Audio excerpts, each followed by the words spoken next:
ruining Southern California. We keep Southern California like moderate here. We don't go into that crazy like white people the devil stuff that San Francisco does. That's the vibe I'm getting from you, Haley. I swear to God. Ollie, I have to be honest. Jake can, just for anybody wondering, Jake can actually rap. He's really good at it. Of course. I'm sure he's great. No, but according to Haiti, white people aren't allowed to do that, or it's not really fashionable. Said he was a white rapper. What is that? Yeah, but like you said in a disparaging way. We know where you're coming from, Haiti. Totally disagree. Yeah, we know what you're... Did he rap about, like, getting into college and stuff like that? And, you know, the trials and tribulations of so messed up, Haiti. You're old enough to be his mom, Haiti. You should be encouraging of him. You should say something encouraging to him. Maybe he's listening to this replay, and he's like, my goodness, you broke my heart. He's like my auntie. The only thing... Maybe...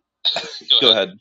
The athlete that Jake defends is they just assert a bunch of stuff about God, and they say God asserted this about himself, he asserted that it's literal, but it's not the literal that you understand, and we're not going to speculate or give you any information other than that. So his position in theory is worse than Trinitarian theology because at least the Christians are thinking about God deeply, and his particular school of thought, once you're in, you're not supposed to question God. You're not supposed to ponder what this means. You're supposed to just take it at face value. And that's exactly what the Pharisees did. It was kind of like this literalist, like no metaphorical meaning taken into account.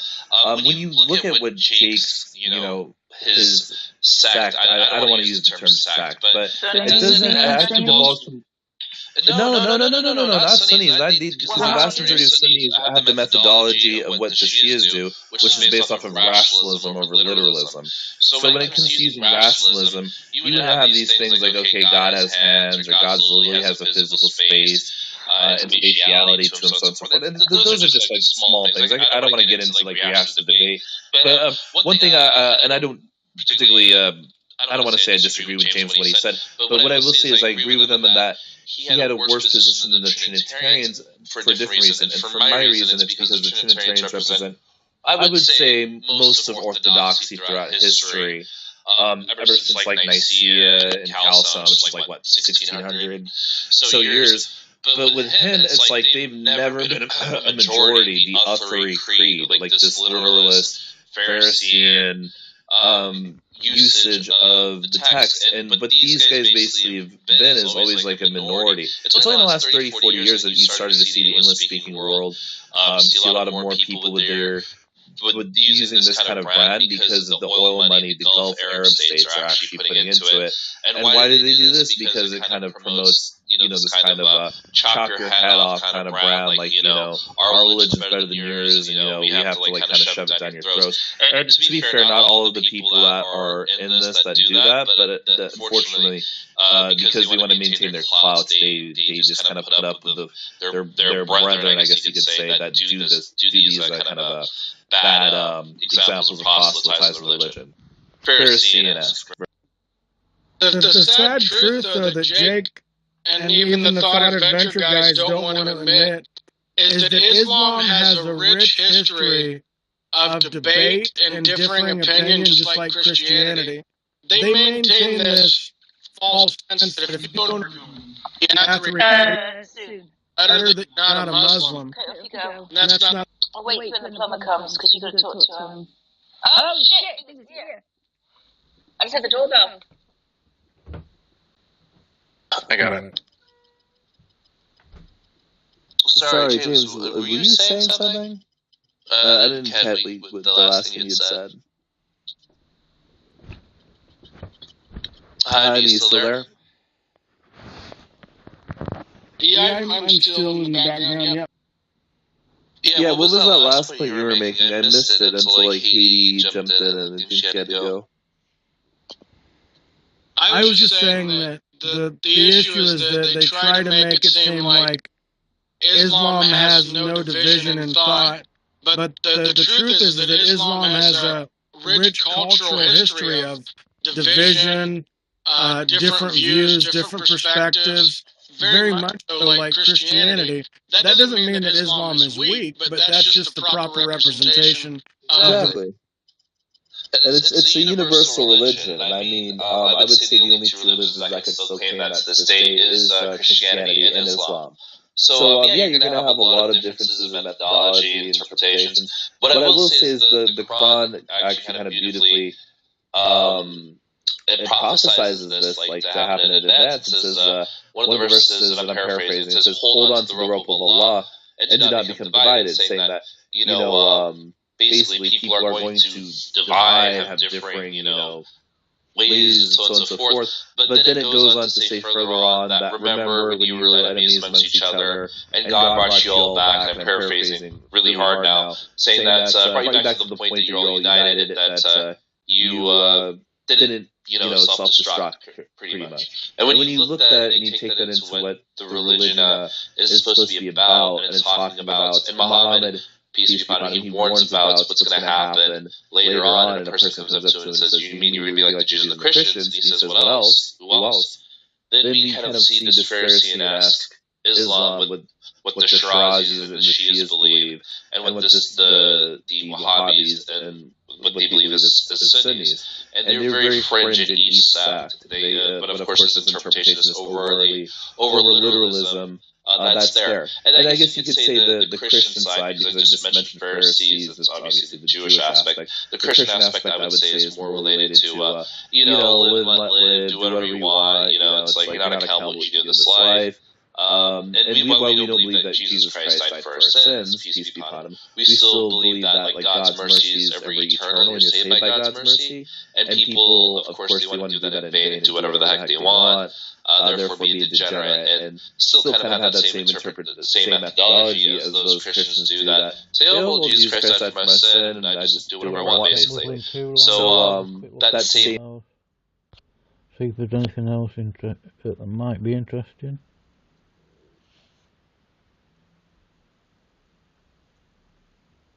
Is that the one that just come out? Yeah, is it? I like how you snuck in to do whatever you want to Christian side. You're good about those little jabs, my friend. No, I love you, Jaime.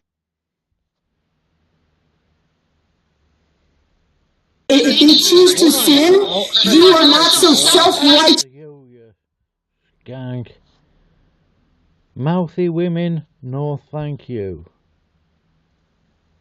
Sorry, just can't do it.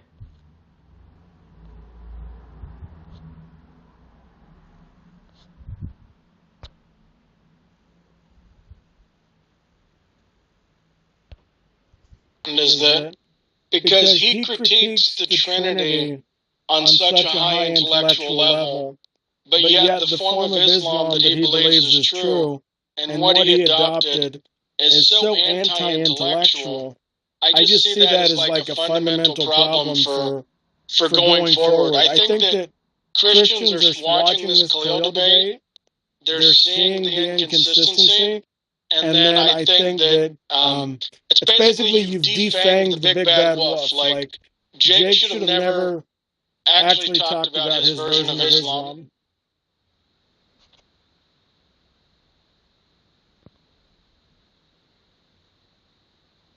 I mean, again, I don't want to go back into the whole, like, okay, like, one has a bachelor's, the other has a doctorate, but I mean, that is a whole, like, overarching thing, and you could tell, like, when the debate was, after the debate, when it was concluding, when it had concluded, that just kind of Twitter war, and again, I don't want to go into what was said, but, it's just really a pity, and you don't want to hurt your credibility any more than that.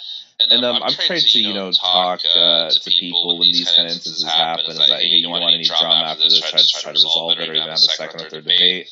But what ends up happening is that just, they make some drama over it because people have pride, so on and so forth, and it just ends up hurting their credibility and reputation even more in terms of being like just a rational debater, or just a person that is, not necessarily closed-minded at the very least, if you're just looking at it from a really, like, amateur perspective, but yeah, I mean, that's just, I guess, the last little thing I'll put on about that.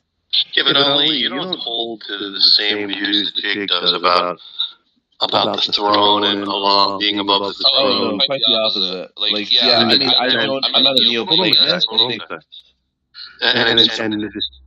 So you have Allah, you have the throne, Allah is above the throne is at the highest pinnacle of creation, and each night God descends Allah descends from above the throne to the lowest heavens. So you don't hold to any of that. No, and like those are all metaphorical,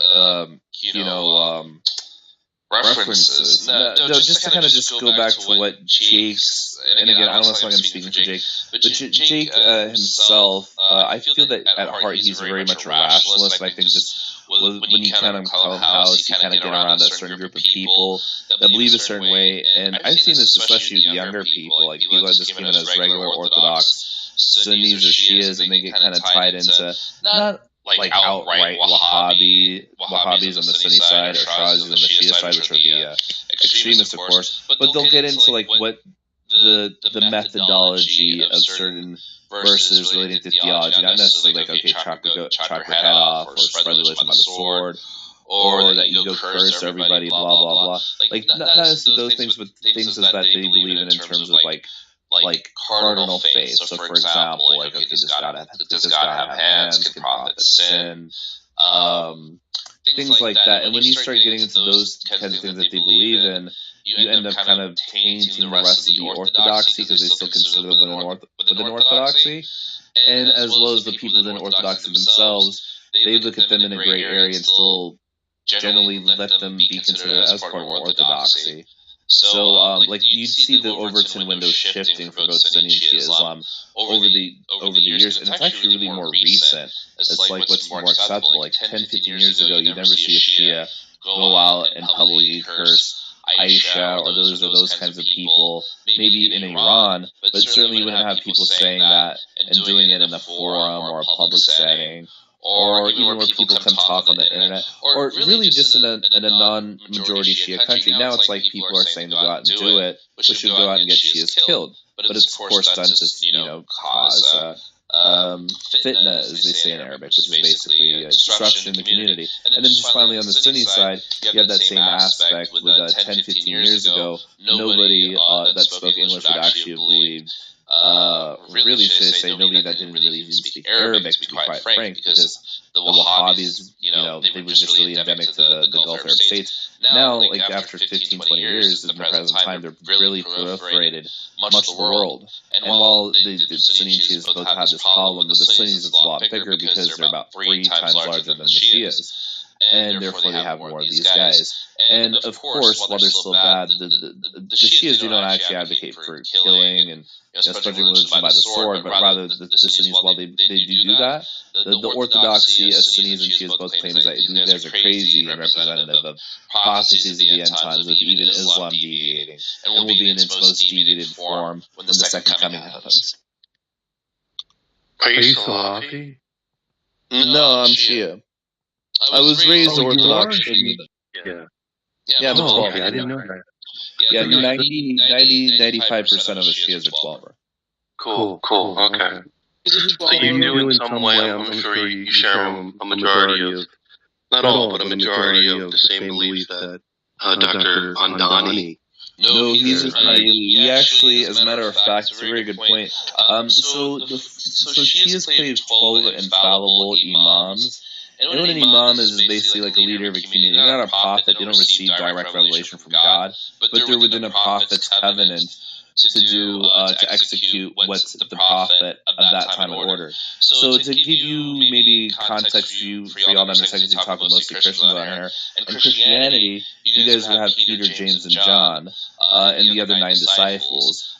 Peter, James, and John, and the other 9 disciples, while they were not prophets, they were still miraculous individuals, could do certain things, they had authority, but they weren't really beholden to revelation the same way Christ, peace be upon him, was, right?